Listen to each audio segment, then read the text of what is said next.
welcome David Feldman. What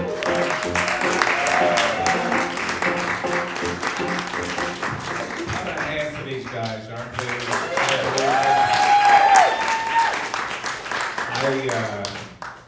I feel like a fraud being up here watching these guys. They're really talented and they're challenging the audience, and I'm doing stuff like Last Comic Standing, which I'm very embarrassed to say that I was a semi-finalist this year on Last Comic Standing. Thank you. Thank you very much. Thank you. Due to a confidentiality agreement with the National Broadcasting Company, all I can tell you is that the show is fixed. That's all I can divulge about this season. I didn't do too well, and but then again, a guy named Ant once won it. Does anybody know who Ant is? Oh, yeah. A comedian named Ant. You know why he's called Ant? He could lift a rock 600 times funnier than he is. But I am not upset in any way. It's I was watching. This is a great show, and thank you for coming out tonight. I'll tell you who's not watching Lost. Arlen Specter. I don't think. Now here's a guy. He became a Democrat. He invented the single bullet theory. Are you familiar with the single bullet theory? This is how he came to prominence. He says there was no second gunman when Kennedy was shot. There was this bullet that he invented that went through Kennedy's neck, straight to the Carousel Club for a lap dance and a smoke, then through Governor Connolly's thigh, and then hitched a ride to Parkland Memorial Hospital, where it waited till the president arrived, and then sidled up next to him to deliver the last rites. It's an interesting theory, and I mean, you know, compared to becoming a Democrat, that's pretty, I don't know. Anyway, I guess it would be good to have jokes. And Kagan, this is interesting, the Supreme Court Justice, I like her, but I am really getting sick of all the Supreme Court Justices being from either Harvard, Yale, or Princeton, right? They don't represent, these people don't represent the real America, right? Why can't we get a Supreme Court Justice from a shit school like Stanford? Or USC? Why do they always have to be Harvard, Yale, or Princeton? I'm going to look at my notes. Now, I'm enjoying the British Petroleum spill. All right, it's a good thing. It is, because I support offshore drilling. I do. And I know you're against it, but if we don't drill, if we don't let British Petroleum drill in the Gulf of New Mexico, then we are going to be dependent on foreign companies for oil. That's why we have to let British Petroleum drill off the coast, so we are not dependent on foreign oil. That is ours, but somehow another country is going to be selling it to us. But God bless British Petroleum, because, you know, about 500 million gallons of oil is seeping into the ocean, and that is bad.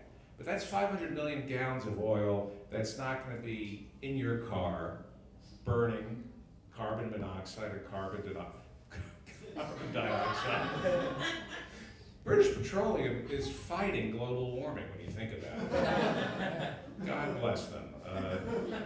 Or maybe not. My brother is on the Texas Board of Education.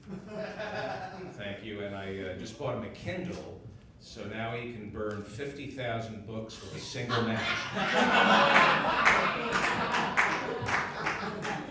Okay, I didn't think that was going to work. And how about a hand for Philip Wilborn? I mean, I've never seen a guy. This guy has a collection of toupees that rivals Rand Paul's. Do you know that Rand Paul, the Republican candidate from Kentucky, wears a toupee? I pay attention to these things because I've got hair plugs. Rand Paul, Ron Paul's son, the libertarian who doesn't believe we should tamper with anything, just let nature take its course, wears a toupee. No intervention whatsoever, laissez-faire. How much for that wig? How much for that dead animal on my skull? But you know, people think he's a racist, but look at his toupee and see the way he integrates the fake hair with the real hair on the side. It's really quite a remarkable thing. Not funny, but before I go, this was a lot of fun. I love coming here. I'm a writer, so that's why I work off notes. I'm working on a screenplay, and I have writer's block. So far, all I've got is I got 2 topless women sunbathing, drinking tequila.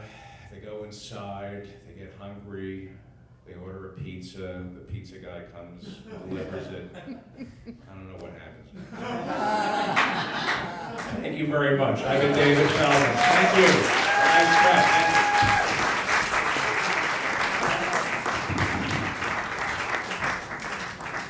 Now, a lot of people would think that I'm done, but I'm very upset about Sandra Bullock. Aren't you upset about what's going on? I just am very upset with Jesse James. I always figured any man who'd been married to a porn star would have more respect for the sanctity of marriage.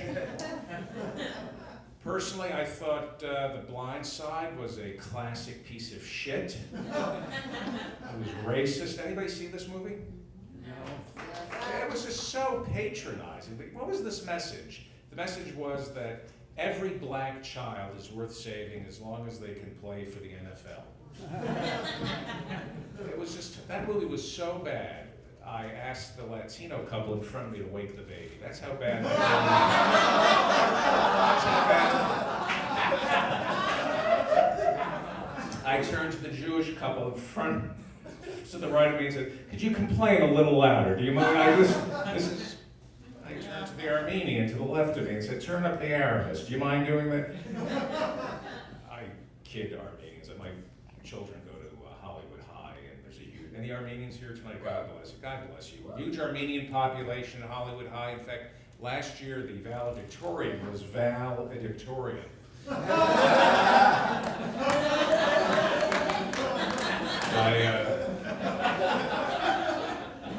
Are you here now, Matt?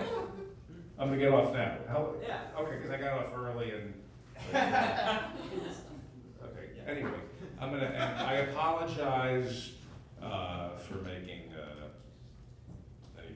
I don't like ethnic stereotypes. I did a couple of those, and that's the lowest form of comedy. And when you make generalizations about people's ethnicity, you sound like a Negro. I'm sorry. I thought that would get a bigger laugh. I figured with our Irish president, I could make that joke. You know, he is Irish. Oh, wow. Did you know that? He's 1/8 Irish, and to prove it, every St. Patty's Day, he drinks a 6-pack of Guinness and accuses his wife of sleeping with a black man. That's Irish. If that's not... Okay. I've been Rand Paul. Thank you very much.